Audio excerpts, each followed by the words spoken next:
नमस्कार YouTube family, तुम्हा सर्वांचं स्वागत आहे आपल्या यूट्यूब चॅनलवरती.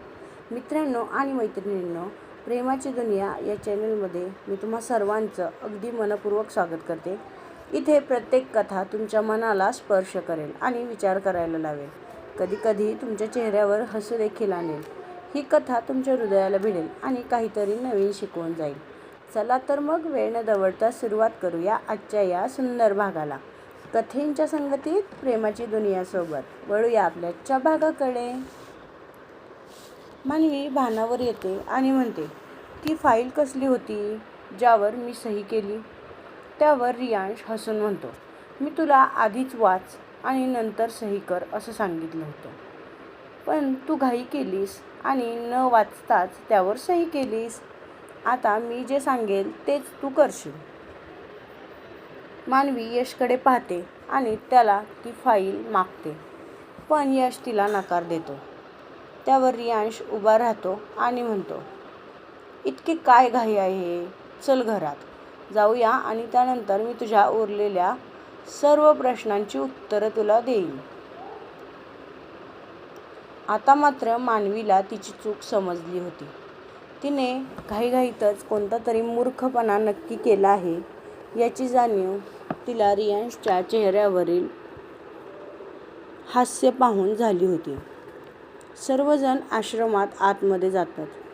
कपूरचे लोक रिकाम्या हातीच परत जातात. मनीषा मात्र अजूनही घाबरल्या होत्या आणि त्याच भिंतीआड लपून बसल्या होत्या.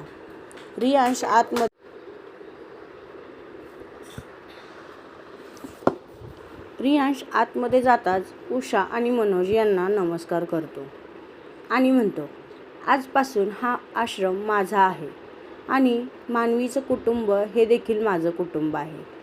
आश्रमातील सर्वच आश्चर्याने त्याच्याकडे पाहत होते.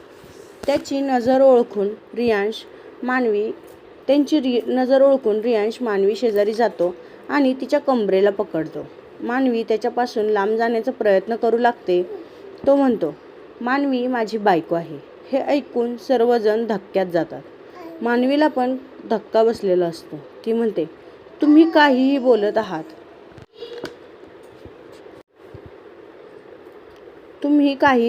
आहात. आपलं लग्न कधी झालं? हे खोटं आहे. आपल्यात कोणतंही नातं नाही.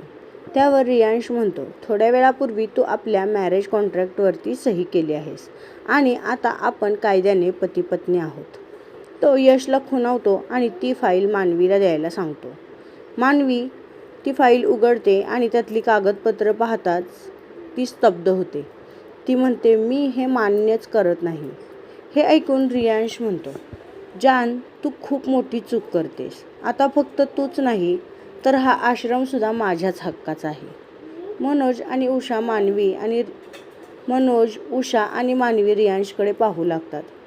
तो म्हणतो, तुझ्या मावशी आणि काकांनी एक जमीन विकली होती, पण त्यांना हे समजलं नाही की त्या बिल्डरने त्या जमिनीसोबत या आश्रमाच्या जमिनीचा देखील व्यवहार केला होता आणि त्यानंतर तो खूप साऱ्या बिल्डर्सला जाऊन भेटला आणि मलाही येऊन भेटला होता.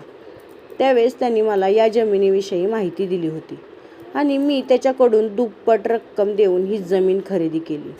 म्हणूनच मी तुला काही दिवसापूर्वी याविषयी सावध देखील केलं होतं. आता निर्णय मानवीचा असेल.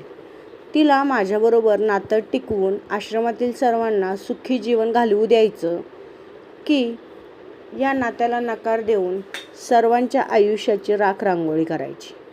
मी तुला उद्यापर्यंत वेळ देतो. उद्या तुझा जो काही निर्णय असेल तो तुला मला सांगावा लागेल.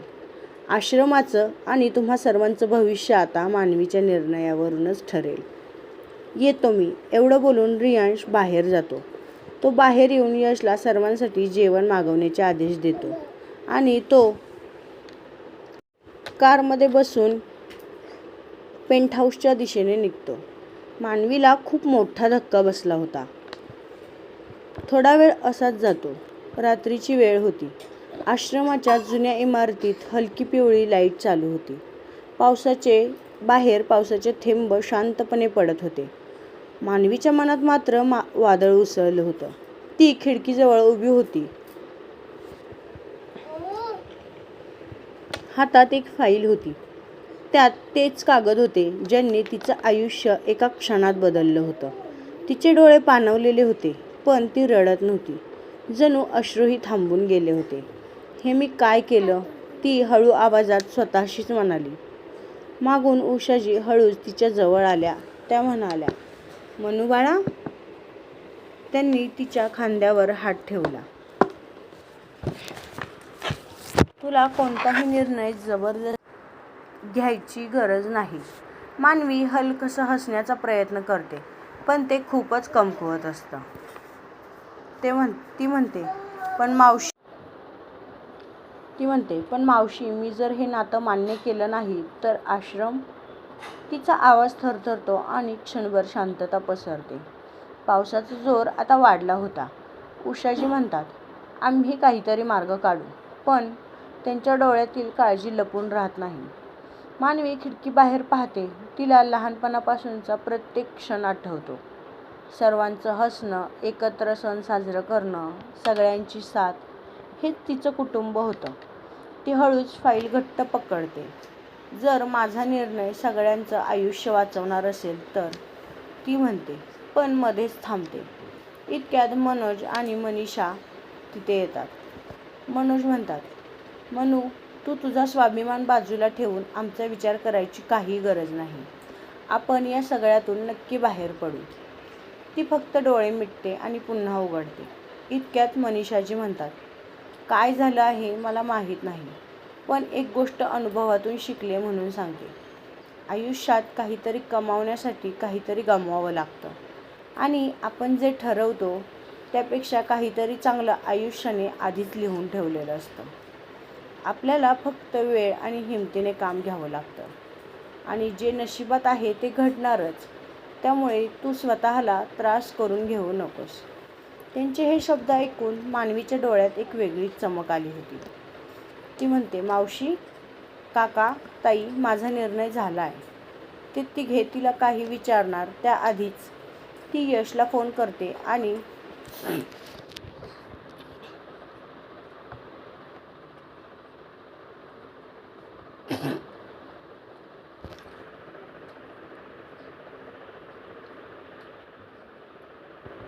मला आत्ताच रियांश सरांना भेटायचं आहे असं सांगते. यश तिला म्हणतो, मी सरांशी बोलून तुम्हाला पुन्हा फोन करतो. रियांश पेंट हाऊसमध्ये वारंवार मानवीचा चेहरा आठवत होता आणि त्याच्या चेहऱ्यावर एक स्मित हास्य येत होतं. इतक्यात त्याचा फोन वाजतो.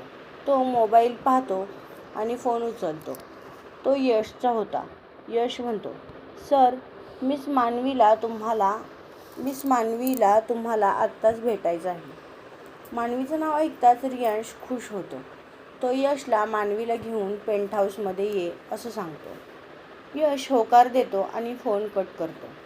त्यानंतर तो मानवीला फोन करतो आणि आश्रमाबाहेर या, मी कारमध्ये तुमची वाट पाहत आहे असं सांगतो. मानवी फोन कट करते आणि पटकन बाहेर येते. ती कारमध्ये बसते आणि यश कार पेंट हाऊसच्या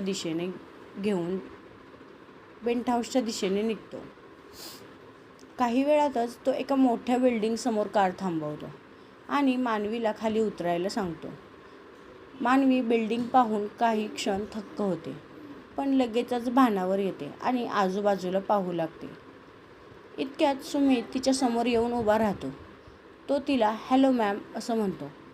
त्याच्या तोंडून मॅम ऐकून मानवी थोडी गोंधळते आणि नजर खाली झुकवते. पण पुढच्या क्षणी सुमित म्हणतो, मॅम, सर तुमची वाट पाहत आहेत, प्लीज चला. त्यानंतर मानवी एवढंच बोलते आणि सुमित तिला लिफ्टकडे घेऊन जातो.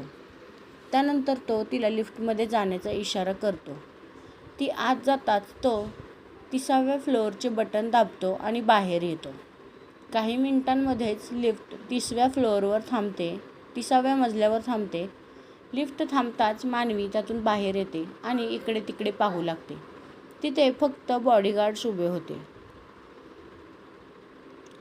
ते पाहून तिचा गोंधळ अजूनच वाढतो. इतक्यात एक बॉडीगार्ड पुढे येतो आणि तिला एका दरवाजाच्या दिशेने घेऊन जातो. आणि एका रूमसमोर थांबतो. तो तिला रूममध्ये जाण्याचा इशारा करतो. मानवी रूमचा दरवाजा उघडते आणि आत जाते. तिच्या हृदयाची धडधड खूपच वाढली होती.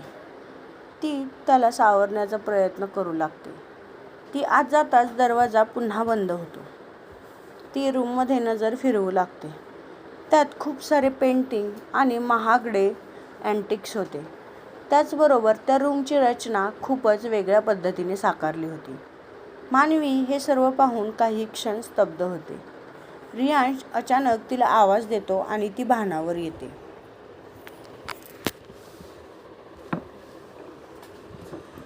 मानवी आवाजाच्या दिशेने वळते आणि रियांशकडे पाहते.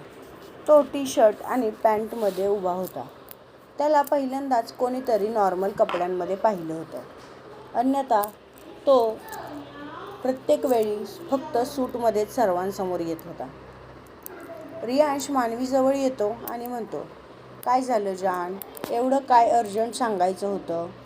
मानवी एक खोल श्वास घेते आणि बोलू लागते, मला आपलं नातं मान्य आहे, पण माझी एक अट आहे. रियांश मनातच म्हणतो, वाग माझी शेरनी, तुझ्या या अदा पाहूनच तर हा शेर तुझ्यावर फिदा झालाय. दॅट्स लाईक माय शेरनी. तो हलकं स्मित करतो आणि म्हणतो, बोल. मानवी म्हणते, मी माझ्या आश्रमाची जबाबदारी घेतली आहे.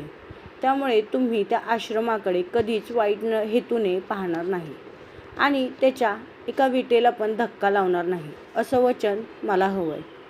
आणि जर तुम्ही तुमचं वचन तोडलं तर मी आपलं नातं पुन्हा कधीच स्वीकारणार नाही. जर तुम्हाला माझी अट मान्य असेल तर मी.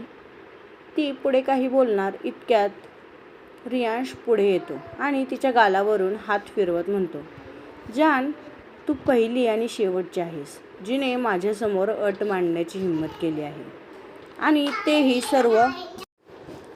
तेही सर्व माझ्या ताब्यात असताना. ठीक आहे, हा रियांश सक्सेना तुझी ही अट मान्य करतो. मी कधीही तुझ्या त्या आश्रमाकडे वाईट नजरेने पाहणार नाही आणि इतर कोणाला पाहूही देणार नाही. तो तसाच उभा राहतो. त्याचे ते शब्द ऐकून मानवीला समाधान मिळतं की आता त्या आश्रमाला काहीही होणार नाही. तिच्या मनात हे विचार सुरू असतानाच रियांश पुढे येतो आणि तिच्या कमरेला पकडतो. बाहेर पावसाचा जोर अजूनच वाढला होता. विजांचा कडकडाट, वाऱ्याचा सुळसुळाट आणि पावसाच्या अंदाधुंद बरसणाऱ्या सरी. वातावरण खूपच रोमॅन्टिक झालं होतं. रियांशचा स्पर्श होताच मानवी दचकते आणि त्याच्यापासून मागे सरकू लागते. ती मागे सरकत असते तर रियांश तिच्याकडे पुढे सरकत असतो. ती सरकतच एका खिडकीला टेकते. रियांश पटकन खिडकीच्या दोन्ही बाजूंनी त्याचे हात ठेवतो. त्यामुळे मानवीला हलता येत नाही. त्याच्या डोळ्यात एक वेगळीच चमक होती, जणू त्याने खूप मोठं युद्ध जिंकलं होतं.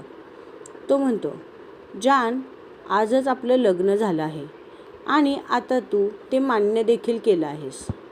तर ही आपली वेडिंग नाईट आहे आणि मी तुझा नवरा आहे.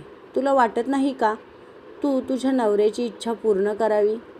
त्याचा आवाज आणि हावभाव खूपच मोहक आणि मादक होते, जणू त्याला एक वेगळीच नशा चढली होती. मानवीला कारमध्ये झालेली घटना पुन्हा आठवते आणि ती घाबरते. रियांशला तिची ही अवस्था जाणवते. तो म्हणतो, जान, घाबरू नकोस. मी तोपर्यंत तुझ्यापासून लांब असेन जोपर्यंत तू स्वतःहून मला आपलंसं करत नाही. एवढं बोलून तो मानवीच्या कपाळावर आपले ओठ टेकवतो आणि चुंबन घेतो.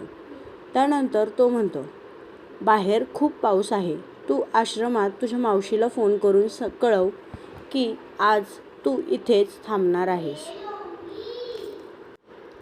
मानवी काही बोलणार तोच बाहेर जोरात वीज चमकते आणि ती भानावर येते. ती उषाजींना फोन करून ती इथे थांबणार असल्याचं सांगते. रियांश मानवीला हाताला धरून पेंटहाऊसमध्ये असणाऱ्या पायऱ्यांवरून एका रूमकडे नेतो. ती रूम खूपच छान सजवलेली होती. रियांश रूममध्ये जाताच मानवीला एक नाईट सूट देतो आणि फ्रेश होऊन ये असं सांगतो. मानवी तो नाईट सूट घेते आणि वॉशरूममध्ये जाऊन फ्रेश होते. ती तो नाईट सूट घालते आणि बाहेर येते. रियांश काचेच्या खिडकीत उभा राहून सिगारेट काढतो आणि लायटरने ते पेटवून त्याचा एक दीर्घ झुरका घेतो. तो काचेच्या खिडकीतून बाहेर पाहतच एकामागून एक झुरके घेत होता आणि त्याचा धूर थंड हवेत विरघळत होता. मानवी बाहेर येताच तिला सिगारेटचा वास येतो आणि ती रियांशकडे पाहते तर तो त्याचे झुरके घेत होता. तिला तो वास सहन होत नाही. ती त्याच्यासमोर जाते आणि त्याला स्वतःकडे फिरवते. रियांश पटकन फिरतो. तो तिच्याकडे एकटक पाहत होता. मानवी त्याच्या ओठांमध्ये पकडलेली सिगारेट ओढते आणि जमिनीवर फेकून पायाने ती विझवते. रियांश हलकं स्मित करत तिच्याकडे पाहत होता. मानवी म्हणते, तुम्ही इतके मोठे बिझनेसमन आहात आणि सिगारेट ओढल्याने काय होतं हे तुम्हाला माहीत नाही का? इथून पुढे तुम्ही माझ्यासमोरच नाही तर कुठेही सिगारेट ओढायची नाही.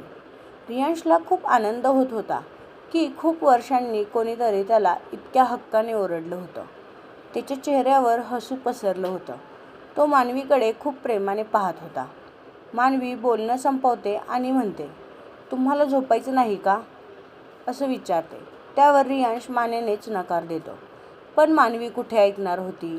ती त्याला हाताला धरून बेडवर झोपवते आणि वळून सोफ्याकडे जाऊ लागते. पण रियांश लगेचच तिला पकडतो आणि उचलून बेडवर झोपवतो. तर मित्रांनो, आपला आजचा भाग इथेच संपला आहे. हा भाग तुम्हाला कसा वाटला हे कमेंट करून नक्की सांगा.